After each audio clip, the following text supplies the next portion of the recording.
Hey y'all, welcome back to Mountain Murders Offbeat. It's Wednesday. Yes, and it is time to get ready for the weekend. Are you feeling wacky? It's Wacky Wednesday. What, is it Wacky Wednesday? Well, I see you're wearing your wacky socks. I need to get all my little accoutrements out, my little horns and fuzz butts. You've got your little propeller topped hat. Yeah, my beanie. Yeah. This is like Wacky Wednesday, huh? Yeah, and you can just flick the propeller. I feel like you missed your calling as like a wacky weatherman. Oh, you think I could pull that off? Yeah. Okay. I think people would love it. Yeah. You'd be like, there's a silly snowstorm heading in on Thursday. And then you would like do some little dance or something. Causing some quirky little pile-ups. Yeah, there you go. See? Okay. All right. Well, this Wednesday for our Offbeat episode, we are going to dig into some emails, some DMs. We have listener stories. Oh. Some of these are really good, Dylan. Really? Creepy. I haven't heard them. Are you ready? Yes, I am. I'm going to tell you these stories. I want you to blind react. Let's just get into it. Let's do it. My mom told me this story. One time when I was an infant, my mom took me to the grocery store and had me sitting in a little baby seat in the buggy. My mom was in the freezer section and stuck her head in the cooler, grabbing what she needed. When she turned around, some woman was walking away with the cart, and I was still in it. Oh, God. Mom chased the woman down and asked her what she was doing. The lady played dumb, saying she didn't notice me. No. It's always scary to think about how easily people can disappear or be taken. This was also the early 1990s, and the stores didn't have security cameras or anything. I could have been gone forever. Man, I would be so pissed. Yeah. There's not. I didn't see this baby in this cart. Yeah, it's What? not like it's not like the baby's under the damn cart. They're right Right. there in the front. Yeah, I just didn't see this baby. I mean, you literally can't push the cart without noticing the baby. I have questions. Like, Yeah. did mom tell the manager? Did mom call police? She was probably flustered. What would you do if you were in a supermarket and someone you have a grandbaby, somebody tried to take your grandbaby from the cart, just push the cart away? I would lay hands on them. You would? Oh, yeah. It'd be fight time. Like healing hands? Oh, yeah. They need some healing after that because I would be mad and scared at the same time. You know, it's like when your parents, like you were missing or like you were somewhere weren't somewhere you were supposed to be and they were mad on top of scared. Yes. And then when they finally get their hands on you, yeah, it'd be that kind of thing. Oh, no. Yeah, because that really has parents. As a kid, you're just like, oh my God, they're so mad. But what it was is they were scared as well. And I would be super pissed. I know. I want to know if there was like a confrontation aside from this lady saying, well, I didn't see this baby. Were there more words exchanged? I mean, Oh my God. it's just really freaky. Oh, I'm not allowed to say oh my gosh anymore. You're not? Or God. You're No. not? No, I can't. Why? Because it's cumbersome audio at a certain point. Because we make fun of you? Well, people point it out, and then I think about it, and then I say it even more. On our last episode of Mountain Murders, it was ridiculous. Well, you were coming up with some new phrases, some new Dylan catchphrases over the Yes. weekend. Yes, I have some new things. I'm going to try to retire, oh my God, and what the hell. Okay. Okay? Because it's just too much. One of your new phrases was, you don't say. You don't say. You don't say. Yeah, so that's this throwback to the old timers, you know, kind of an homage, if you will, to the previous generation. I was like, you don't say. So we're going to try that out. And then there was one that could be a hair controversial. You want to hear it? Yeah. Mm-hmm. Something's going to be like that, like in agreement at certain points. Okay. I think I could be accused for cultural appropriation. I'm not sure, but it comes from my roots being here in the South. I pert near understand that. So you'll just be carrying along. You'll make a good point or a very, interesting point during the story, and I'll be like, mm-hmm. And then you'll snap your fingers. Yes. Yeah. So that could be offensive. May not use that one. You could steal our daughter's catchphrase, and you've got to do the hand thing and go, what is it? Period? Period. Period. Period. I can't do Got to it. roll the finger. It just means. Well, I can roll the fingers. I just can't I can't Yeah. say that correctly. She makes fun of me. And another one, which is can be confused with what the hell, is ah hell.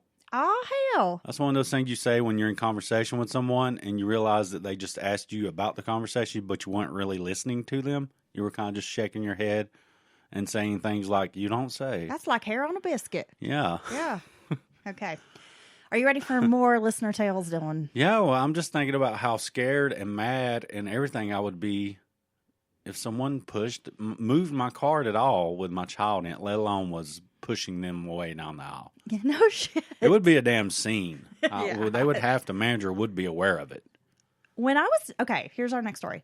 When I was much younger, I was close to my Aunt Susan. She was my aunt by marriage, my uncle's wife. Aunt Susan was the nicest person. She couldn't have kids, so she loved me. She would call me her little doll and bought me frilly dresses, curled my hair. She would take me out for ice cream sundaes. Every year the circus came to a nearby city, she always bought tickets to take me. I saw her almost every day or a few times a week. They lived down the street from us. I have one of those big southern families where we all live within 5 miles of each other. I get that. Yeah, you're all up the same holler. Yep. One day, I was sitting in the den watching TV. My mom, grandma, and uncle were sitting at the kitchen table in the next room. He was crying. I didn't really know what was going on. I knew if I interrupted the adults, I'd probably get into trouble, as I was a kid who was constantly interrupting adults. It drove my mama crazy. I was trying really hard to be less nosy, though. It never has worked out for me. I get that. At some point, my aunt was suddenly in the doorway of the den. She waved at me and smiled. I waved back, thinking she was playing a cute game. I didn't think anything of it. She didn't speak. I was really into the show I was watching, and it wasn't until later that evening that Mom sat me down to say that my aunt had died the day before. Oh, my gosh. I told her... Damn it. What? I just did it. I told her that couldn't be true because she'd just visited me that afternoon. I said I'd seen her in the doorway and she was smiling and waving. My mom told me that couldn't be true because she had passed away. I was confused and upset. I just didn't understand. I had seen her with my own eyes. I might be a kid, but I knew what I'd seen. When I brought it up again, Mom kind of got irritated, so I dropped it. There was a funeral, but I wasn't allowed to go. I went over to my uncle's house afterwards to visit. I remember all the usual things that take place. Food, flowers, food brought by the church, friends of Aunt Susan's. Then a few years later, when I was a teenager, I asked my mom what exactly happened to Aunt Susan. She didn't seem sick or anything. I'm sorry, my mouse is being weird. I'm trying to scroll down. I've had a mouse problem all day, guys. Sorry. She didn't seem sick or anything.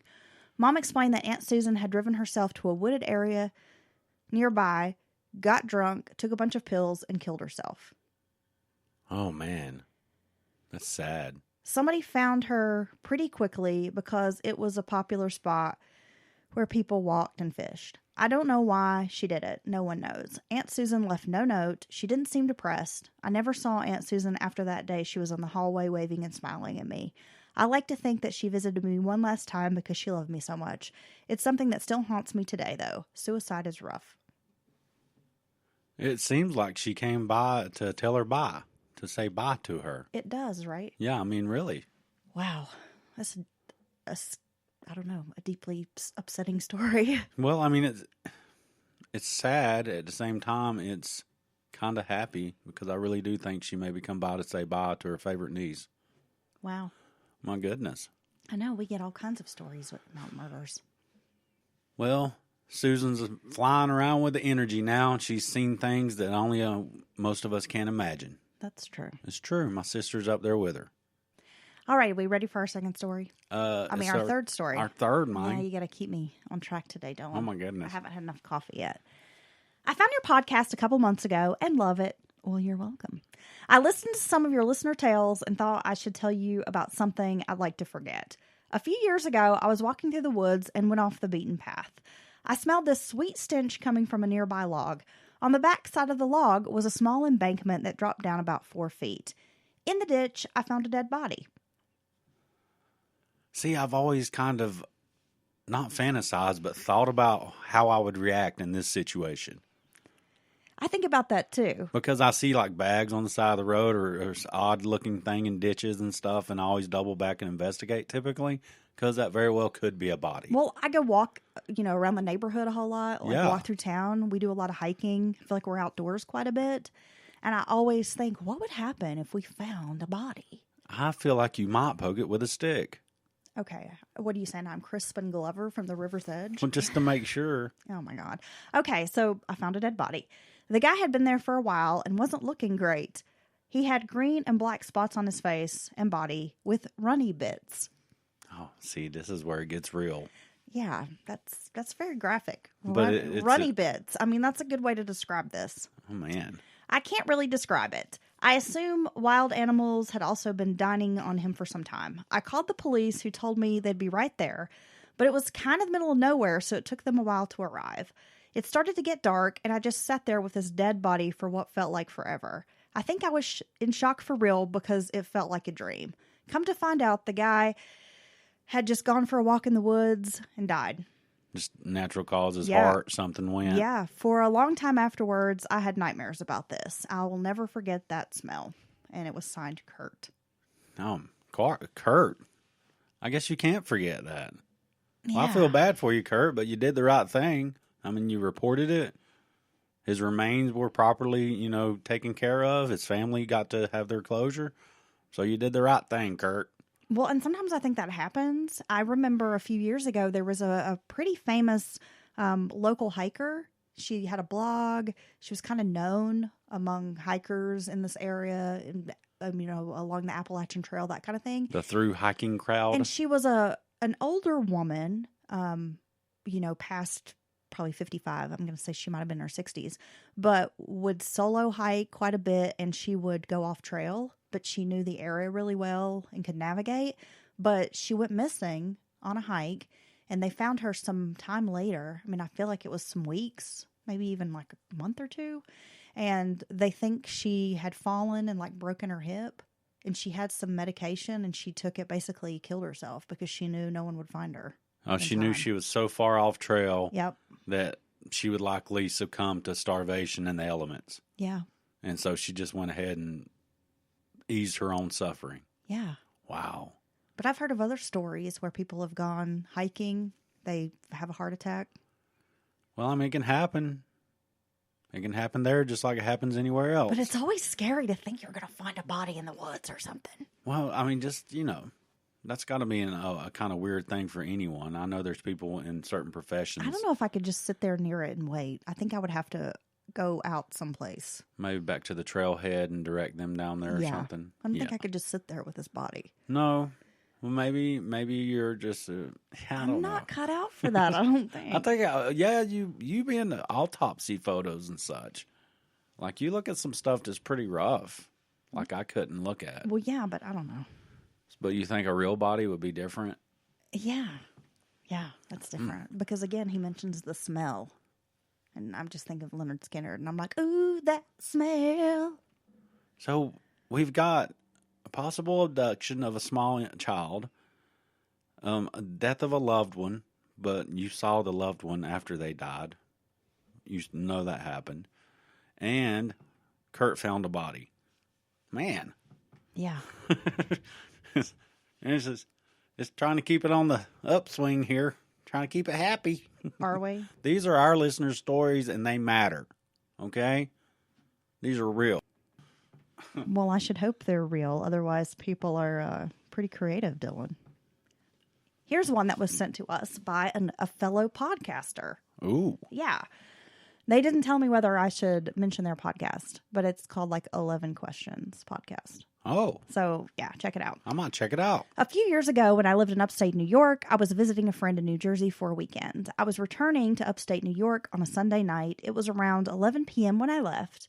Soon after, I got on the highway, and the GPS started glitching. Happens all the damn time. Oh, you were just talking yesterday about why does my GPS lose its fucking mind? Yeah, it was basically like I needed to go to a place that was literally across the street, and it circled me around in some Through a very parking lot. weird fucking way to get where I was trying to go. And I was like, why didn't it just tell me it's across the street? Your destination is across the street. Yeah. Okay, so the GPS started glitching. I think it was either Garmin or TomTom. It started telling me to take an exit on Shades of Death Road. I knew that I was supposed to go straight on the highway for a stretch of over 50 miles at least, so this was very weird. And then the name of the road. I got freaked out, but chalked it up to a glitch and drove on. But the GPS kept asking me to take an exit for the next few miles. And since I was alone in the car, I was super scared at that point.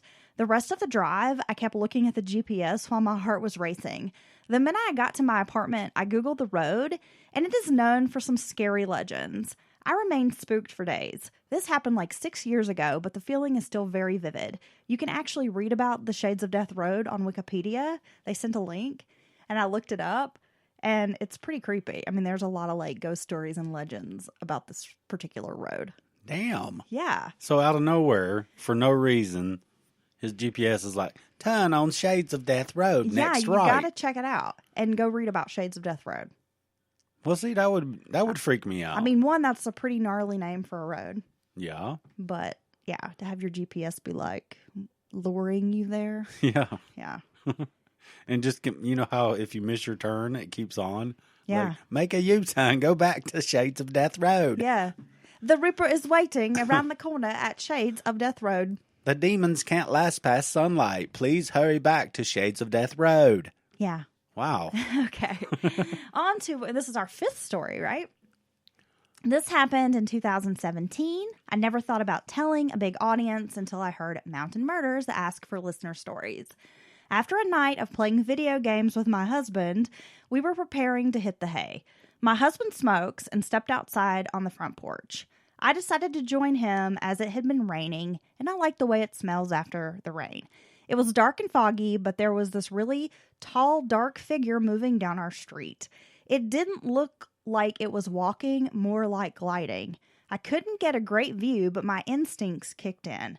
I felt an extreme fear, started backing away toward the door and back into my house. My body almost felt like a force was pushing me back inside.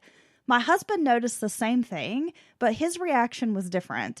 He stood there, seemed like he was paralyzed. We have no idea what the thing was, but we don't think it was human. Now we joke about the time we saw Slenderman, but it was not very funny at the time. Dude, I was totally thinking, that sounds like Slenderman coming up the street, for real. Just a big, tall, dark figure gliding down the fucking street?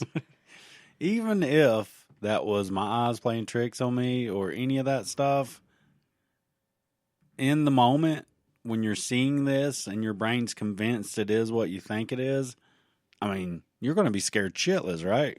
Yeah. Yeah, I would be.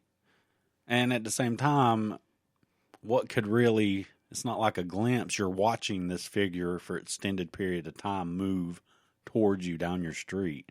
So I really don't know what reasonable, logical, scientific thing could explain that. No, it reminds me of this time I was, riding down the road with my ex, and we saw this thing. I don't even know how to describe it. It was kind of sheer, or like, you could kind of see through it, like it was a transparent type of thing. Okay. And it was kind of white, and it almost looked like a sheet blowing in the wind, right? But it was sort of, I don't know, transparent. And it blew down and across the front of the headlight, like of the car, and then just disappeared, like off to the side. Okay. Yeah. Well, I just sort of didn't say anything because I was like, what the fuck? And it was maybe 2 minutes later, he was like, did you just see that? And I said, yeah, but I wasn't going to say anything because I thought you would think I was crazy. Yeah. Yeah. And we were both like, what the fuck was that? And we were so freaked out, like driving the rest of the way home because it was not that far from where we lived. Okay. Yeah. But it's like seeing something and you can't explain it, and then you have somebody else who sees it as well. Well, yeah. I mean, and there's just no logical explanation for what the fuck it was. It's really weird. It was something. I mean, right? It had to be something or you both wouldn't see it. Yeah. I'll just chalk it up to like it was the paper or the plastic bag from American Beauty. Oh, okay. It's just like a really big version of it. Okay. Just gliding around. Okay. On to our next story. We've got some interesting ones. Oh, I think they've all been interesting. Okay. My dog died when I was 12, and it snowed heavy for 3 days. My dad put him in our shed until the ground cleared up. The day the snow melted, I went with my dad to dig a hole. There were dog prints leaving the shed and walking around the yard, and it looked like going back into the shed. Oh, my God. The dog footprints. Okay, the paw prints. The dog was not in the same place in the shed. My dad had put him underneath a table he had in there with tools on top. When Dad went in to get him, the dog was resting on top of some old sacks my dad had in the corner of the shed. We buried him anyway. For like a year after we buried him in our backyard, my parents would say they heard him scratching at the back door like he used to do when he wanted to come inside. Okay. How weird's that? Like a ghost dog. Okay. You know, my mom thinks that her dog's ghost is in the house. Really? My mom hears her dog because she had these like really like little click, click, click, click, Yeah. you know, little. Well, Chihuahuas typically have the little nails that click on the floor. She had the little clicky sound when she walked and stuff. And my mom says she hears her like coming up the stairs all the time and stuff, middle of the night. Well, okay, And so other noises. So I don't know. Maybe it's possible. either someone's playing a sick joke on these people, or I don't know, or another dog came. But I mean, the dog being moved in the shed. I mean, that's the part that I don't know what to say about that. I know, and I'm curious, was it like a fenced in, like a backyard where there couldn't have been another dog get in there? Right. Because, you know, that would make sense. Well, yeah, if one of his dog buddies come by and is like, Hal, get up. What's wrong with you? Let's go get a pack of smokes. But Hal's dead. Right. And, yeah. And with it being a heavy snow and you can see the footprints, I mean, that's a pretty obvious. Like, you know, it couldn't have happened days before. Right. Weird. Okay. Okay. You ready for another one? Moving along. Dear Mountain Murders, I wanted to share my weird experience with you guys. For much of my childhood, I had this recurring nightmare that I was drowning. I always felt like I was asleep in the dream, and then all of a sudden cold water would come rushing over my body and I'd be swept away. I would wake up just as my body hit the bottom of a deep, dark place, which I assumed was the bottom of the ocean. I don't mind swimming in a pool, but I've never really liked the beach or the ocean. I would say I have a fear of deep water. I think a lot of people do. Yeah, I mean, I'm a very good swimmer, but once you get into like either a very deep lake or out past the waves breaking at the beach, I mean, it just quickly feels so huge to me that it's scary because it's like almost like that moment I realize how insignificant I am on this planet and in nature's plan. Does that make sense? Yeah, you're like a grain of salt. Well, yeah, a creature grain or of sand on the beach, Dylan. some animal could come by and eat me for lunch or get drug away by a riptide, and then you're just washed. I mean, you're just nothing in the big picture. Yeah. Thinking about the bottom of the ocean, unknown creatures, what lies beneath disturbs me. I hadn't dreamed about water or drowning in a long time, though my fear hasn't gone away. Last year, when my best friend got engaged, a group of us took a weekend trip. In total, there were 6 of us, including the bride-to-be. Each of the bridesmaids, 5 of us, thought it would be fun to plan an activity that would be memorable and reflect on us as her friends. Something she could remember. One friend made a reservation at an expensive French restaurant, and another picked a spa where we all got pedicures. You get the idea. After dinner, one of our friends announced her activity was taking us to a palm reader. Well, now that's fun. Well, that could be fun with some friends. Let's see. After dinner, so they go to the palm reader, and I've never believed in psychics or fortune telling. It all seems like junk. I didn't really want to waste my $45 donation to the palm reader, but if it was all in good fun for our girlfriend, then I guess I would part with my money. First of all, the palm reader was working out of her house. I mean, I assumed it was her house. It was a modest little house with a sign out front. Inside, the woman takes us past her living room and down into a basement. Is this such a good idea? We're letting a stranger lead us down to a basement. Her basement was actually where she conducted her business. The room was finished and draped in fabrics. She had a sofa and chairs in what she called her parlor room. Oh, this is cute, I thought, and began relaxing. She offered us something to drink and showed us where she had a little snack cart. There was a hot water kettle, teas. She told us to make ourselves comfortable, and then one by one led us into a room in the back of the area. I decided to go last because I was still thinking this was sort of dumb. As each of my friends left their session and rejoined the rest of us, they raved at how spot on her reading was. She did tell us that we could discuss our readings, but please wait until we had left her home. Man, this woman's making it happen with the little snack cart and the well-appointed waiting area and things of that nature. I know, right? Yeah. Okay, no problem. Everybody seemed happy. We were chatting about how fun this was, and this was just such a good idea. When it was my turn, I made my way into her room. I was half expecting to see a crystal ball on the table, but there was no table. It was just a small room with wood paneling. There were 2 chairs facing each other, maybe about 2 feet apart. So no social distancing. Well, this Just must kidding. be pre-COVID. Yeah. It wasn't dark in the room. She had several lamps. I sat in my chair across from her. The woman grinned and told me it was fine. She knew I didn't believe, and she told me to please relax. Then she reached out for my hand.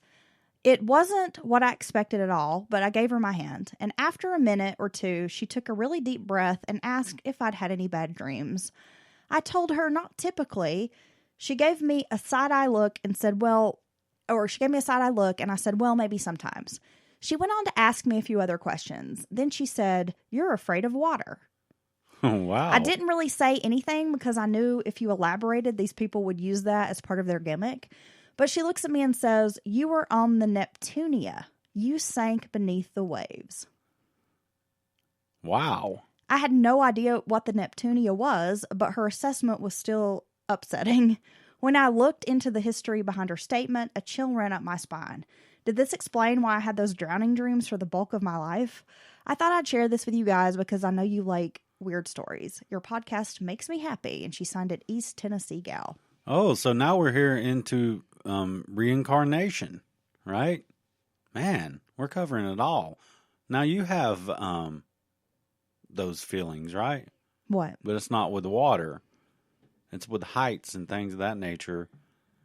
Oh, yeah. I don't You have a feeling. I don't like heights, and I feel like at some point in my life, like in a past life, that I was thrown out of a window or that I jumped out of a window.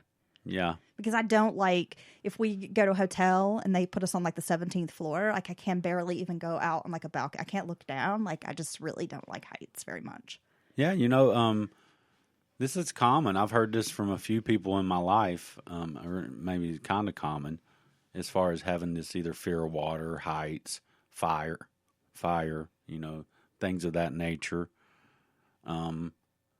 That some people feel like something happened to them in a previous life, and that's imprinted on their energy or whatever, and that's why they carry that phobia with them. I find that interesting thoughts. I don't know if it's true or not. I mean, I joke around about it. Do I really believe I was thrown out of a window? I don't know, but there's something about heights, and I don't know, it gives me a lot of anxiety. Maybe, just maybe, this is what gave you the fear. When you was little, your mama used to hold you out over a balcony like Michael Jackson would do with blanket. Well, we were poor and didn't have a balcony, but maybe she. But that is possible. I'll ask. She used to hold you out the window so the people could get the pictures of you, because there was people clamoring for a picture of you as a baby for some odd reason. That was really cute. And there you go. You just don't remember being held out the window as a baby. Okay. I think I solved it. Like a high-rise. Yeah. Apartment building in Maggie Valley, in New York City, where there's no place over. My mom was like, "Here, we're up on the 40th floor. Let me just dangle you out this window." Yeah, yeah. There you go. Makes sense, Dylan. I will accept donations if anyone else wants me to give them a reading. I am doing that now that I just heard this story. I've decided to be a palm reader. Okay. And just hit me up. You accept PayPal, Cash App? Yes. You don't have Venmo. Well, I can get Venmo if that's what it takes. Well, I have Venmo, so you can just send me the money and I'll make sure Dylan gets it. Oh, hey. Yep. No, don't send her the money. Now, I need to clarify. Do not send her the money. I won't see it. Well, I'd take all your money anyway. Well, it's our money. It's my money. It's her money. Okay. But apparently I have to go out and get it for her. Yeah. It's really fun because it's your money is my money, right? And my money is my money. Yeah. So I just have all the money. And I give you an allowance. And that's what capitalism is. But it works well that way, right? And that's how capitalism works, kids. Yeah, it's true. All right, I have another one. And this one is actually relatable for probably many of us out there. Oh. But this might be a little more of a scary story. Okay. 3:30 in the morning, my son wakes up and says his toys are being loud. He can't sleep. We walk into his room, and 4 or 5 of those talking toys, like Buzz Lightyear, are saying "to infinity and beyond" over and over. I understand the story. Okay, see, that's already creepy. Yeah. Another fire truck is going off. There are some see and say type of toy that's like the cow says moo. I grab Buzz and try to turn him off, but it's not working. So I go into the kitchen, find a screwdriver in our junk drawer, and pull out the batteries. I walk back into my son's room, and he's sitting frozen in the bed staring like he's in a trance. All the toys were still making noises, but fall silent as soon as I walk in. I said my son's name, but it took several times to get his attention. He finally snapped out of whatever trance he was in, and I said, "Honey, what are you doing?" And he said, "I went someplace else," but wouldn't elaborate on what that meant. Oh, yeah. See, that would freak me out big time. We didn't go back to sleep that night, and after that, anytime my young son would stand over my sleeping body with his face close to mine whispering, "Mommy, Mommy," I thought he could potentially be possessed and try to kill me, LOL. Yeah. Now he's 11, and nothing like that has ever happened again. The next morning, when I told my husband, he rounded up all those noisy toys, and we donated them. Let's get rid of those. Yeah. Yeah, that would freak me out big time. I've heard my son's toys, like in the middle of the night, go off. Yeah, with him seeming like in a trance-like state, or being in a trance-like state, and then you asking him what's wrong, and him saying, "I went somewhere else for a minute." I mean, come on. That's a pretty fucking crazy story. That's the basis of a damn good movie. Yeah, maybe. You know? But I think most parents have probably heard those noisy ass toys, and we all hate them. And it's pretty crazy when they just start talking on their own. Well, yeah, let alone multiple toys doing it at once. Like, I knew someone who their child had a Furby. Remember those? Yeah, they're creepy. And the Furby would just fucking talk all the time. And they were like, I got rid of it, behind the kid's back. Tell him his Furby ran away. Yeah, something like that. With the goldfish. Yeah. Yep. You heard they were subletting an apartment downtown? Yes, living exactly. their best life? Yeah. Okay. You heard Furby might or might not be a barista at that coffee shop you don't go in. Yeah, because but they're pretentious. They're very pretentious. They're looking at you like, what is up with those people? Can we talk about that for a second? Yeah. These people that we were talking about the other day. Well, we went to get coffee in Asheville. And, we were just like, what the fuck? Because these hipster types that work in these like gourmet donut shops. Yes. Or the coffee shop or whatever. Like their attitude. It's just their funny. Attitude is they're so fucking cool and in the know, and like you're not, because like you've just first time you've ever come to their establishment, or you just don't understand their lifestyle. And it's like they treat you like you're bothering them by patronizing the very business that pays them. I don't get it. And it's not even owners and shit of business. Be like, oh, that guy's kind of an asshole, or that girl's kind of an asshole. It's the employee, the very most basic employee, is just treats you like you're a piece of shit. And you're like going to order that? Yeah. And like if you haven't... Well, it's on your fucking menu. If you haven't been to the place, and some of them have, rather strange menus and very different, so you're going through it trying to find something interesting to try. Dylan's trying to decide which artisanal cheese spread he wants on his handcrafted bagel. Yeah. But then I'm getting shit from the guy behind the counter with the beard that's dragging all over everything. Calm down, bro. Why don't you pin that thing back up to your fucking ears and get it out of my food? Because you're violating food safety protocols, sir. I work on a packaging machine, okay? I don't want your hair in my bagel. Dylan has to wear a beard net. So should you. Well, I don't wear mine.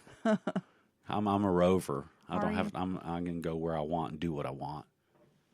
Is that what you call yourself? Yeah. Are you the Red Rover? Yes. Do you get on the little walkie-talkie radios and you're like, Red Rover, send Dylan right over? Yep. Okay. Yep, I'll be right up through there in a minute. Got to finish this cigarette. You're going to get fired. Oh, it's not true. I love those guys. Okay. Are we moving on?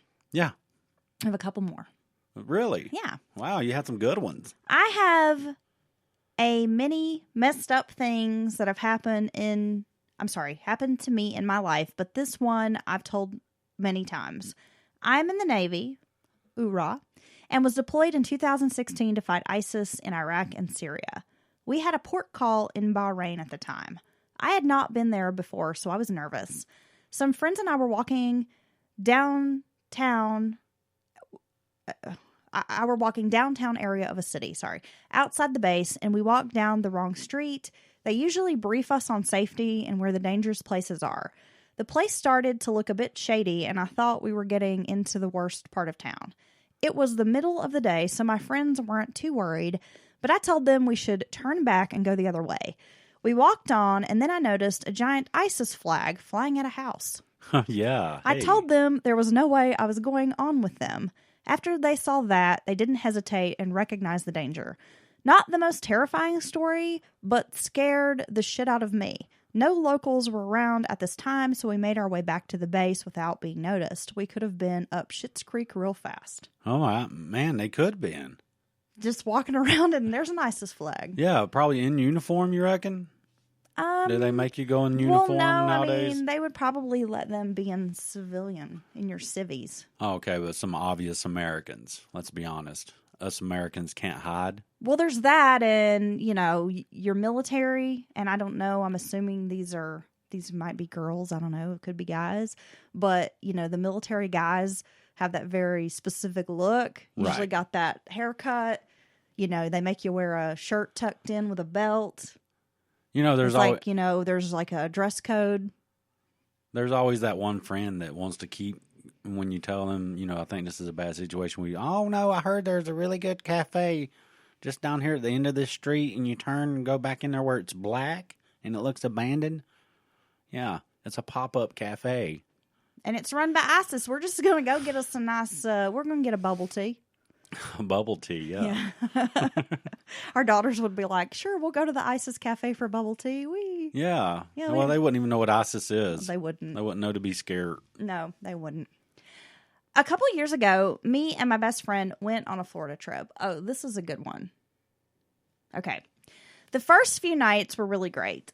She saw an old friend who lives nearby in Miami, and he was tagging along with us when he wasn't working. It was nice to have a tour guide, but at times I did feel like a third wheel.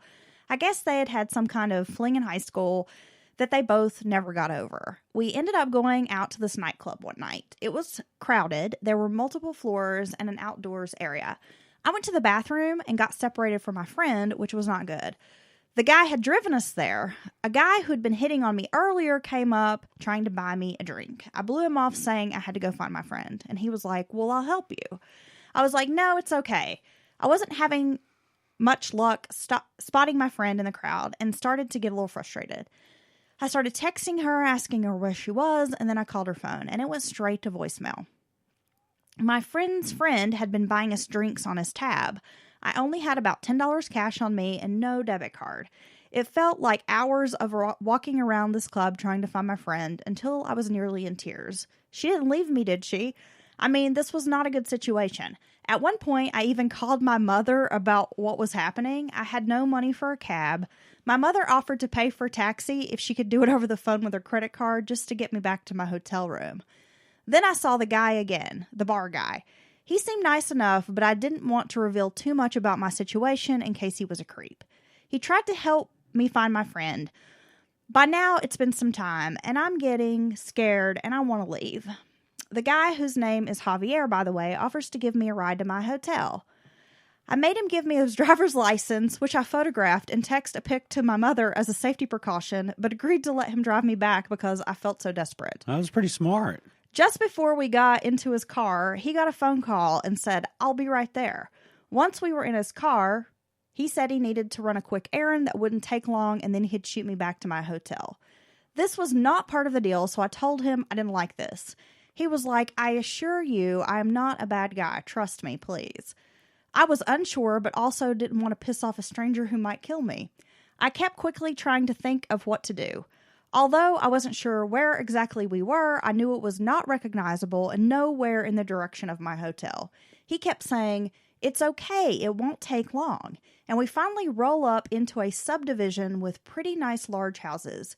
Do you live here, I ask? He tells me no, but says he needs to run in real quick and it won't take long.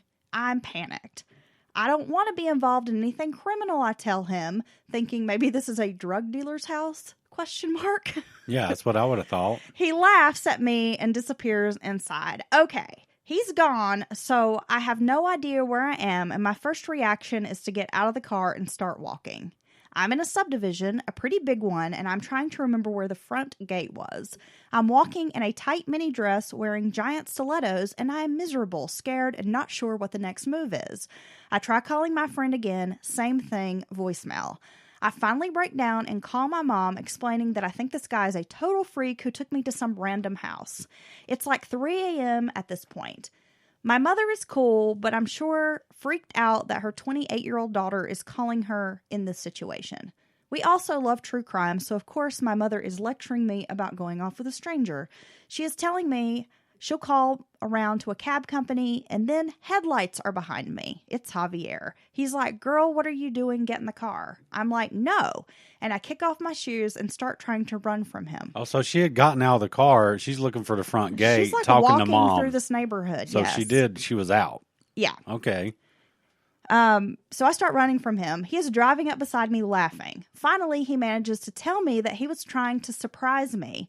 He explains that house was his mother's and she had made his favorite meal, arroz con pollo. 3 a.m, bruh. Okay. Okay. He had told her he would come by and pick up some plates. His mother was still awake and told him to come over by her house.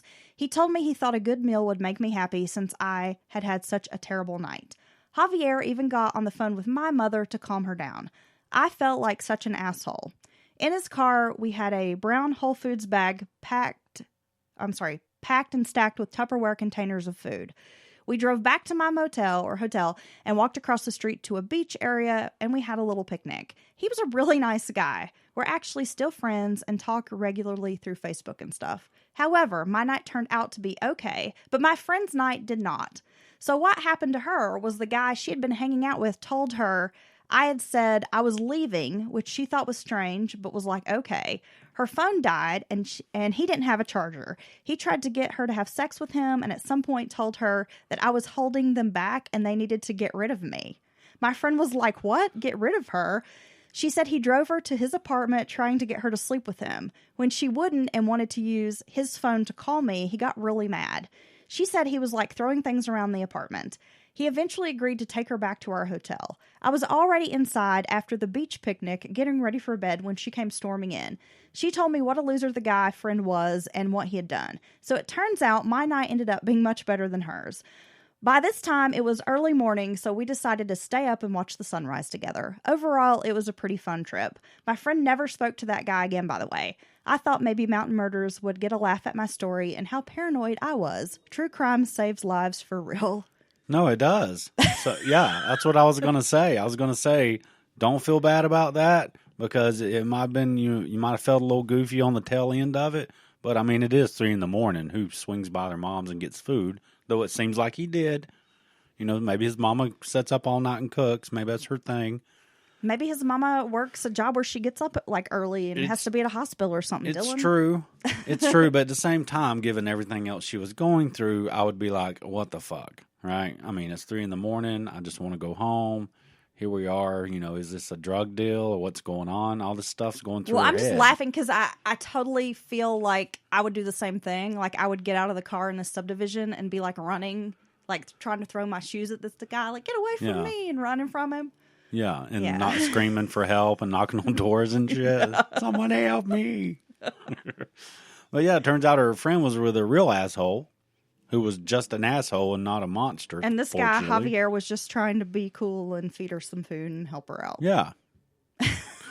What a wild story. It's a funny story. Yeah, it's a pretty good one. Man, I had a friend ditch me at a bar one time like that, and it was really scary, so I totally understand what that feels like. Well, yeah, that's mean. You should never do your friend like that. In a strange town. So I'm like, girl, this almost sounds like a similar story, except I didn't have luck with some nice person helping me. That's crazy. But how fucking crazy is that? These are some good stories. I'm still thinking about the little kid and the toys and like sitting there like I was someplace else. And that's really fucking creepy. I went to another plane of existence, mommy. Or seeing this slenderman just gliding down your road. I don't know what you're going. Or seeing somebody pushing your kid down the fucking grocery aisle. Like just, and talking about they didn't notice the baby. Man, get the hell out of here. Here's a dead body by a log. I'm just going to wait and chill with this dead body. Y'all can hang out together a little while. We'll be out there in a couple of hours. Or I see your future, and in your past, you were drowned in some water. And that's why you're scared of water. Well, I'm telling you, in a past life, Dylan, you were eaten by a dinosaur. You really? Yeah. You think that's why I have this inherent fear of being eaten by large creatures? Yeah. Oh, yeah. I talk about it all the time. I may have shared it with the audience. I'm not sure. But yes, when I go out, I'm always scanning the skyline. He's always afraid a saber-toothed tiger is just going to jump out of nowhere. I'm always scanning. He's like, over that building, there might leapeth a woolly mammoth. 30 feet up in the air. My eyes are always up there because that's where their mouths come from. Pterodactyls. Yeah. Well, brontosauruses too. They're tall and shit. But they're plant eaters, aren't they? Dude, I'm trying to have a dinosaur bit here and you're fucking it up. Maybe it's ones like, humans are pretty good. Okay, so that was our Offbeat listener stories episode. I hope you guys enjoyed that. And of course, if you have a listener story, we love them. We collect them. We love to do listener episodes. How can they get in touch with us, Dylan? Well, if you hit us up at mountainmurderspodcast@gmail.com, you can submit anything you want. Yeah. I also have people send them via Twitter. They'll send us little messages via Twitter. Some of these came in via Instagram. Ooh, wow. Yeah, so you just shoot us a DM. And every time I hear DM, I think of somebody's trying to hook up. You feel like Lizzo and you got King in your DM. You're like, yeah, that's right. Yeah. Yeah, it's like DTF. What's that mean? It's down to fuck. What's that mean? I'm saying it's down to fuck. I don't know what that means. Yeah, you do. Will you explain it to me? You're a damn lie. You've had plenty of dick pics and DTF requests in your DMs. That is untrue. All women get it, whether they want it or not. That is slander and libel. What is wrong with men on the internet? I mean, it's so gross. You tell me. I'm sure it happens, but I'm not the one taking pictures of my junk and sending it to random people. So I'm sure it's happened. It's never happened to me. I've never had a random so-and-so wants to talk to you or whatever platform I'm on, and then you click it open. It's just a random vag pic, Nobody's ever sent you a dick pic? No, a vag pic. No, I want to hear about the dick pics. I've never got any dick pics, but I'm saying women don't seem to just randomly send pictures of their genitals to people. Really? I'm going to start doing that. I'm just going to start randomly sending pictures of my genitals and then with the question, does this look normal to you? No, just be like, hey. Should I see a doctor? ? I saw you were still up. So yeah. I saw you were online, so I just thought, here's a picture of my butthole. Yeah, how's my butthole look today? Does it look okay? Yeah. What's wrong with men? I have a third nipple. You want a picture of it? Oh, here it is, by the way. Yeah, you do. Yeah. I'm going to start sending that to people. Well. Just randomly. All right. Like former school teachers and stuff. Yeah. Yeah. But do you think I should get this checked out? Like my 12th grade AP English teacher that I'm friends with on Facebook. I'll just send it to him. Okay. And be like, yo, sir, this is for you. Thanks for making me read all the Shakespeare. Okay, so I think I'm going to have to get her off of here because she's talking crazy. Somebody come get her.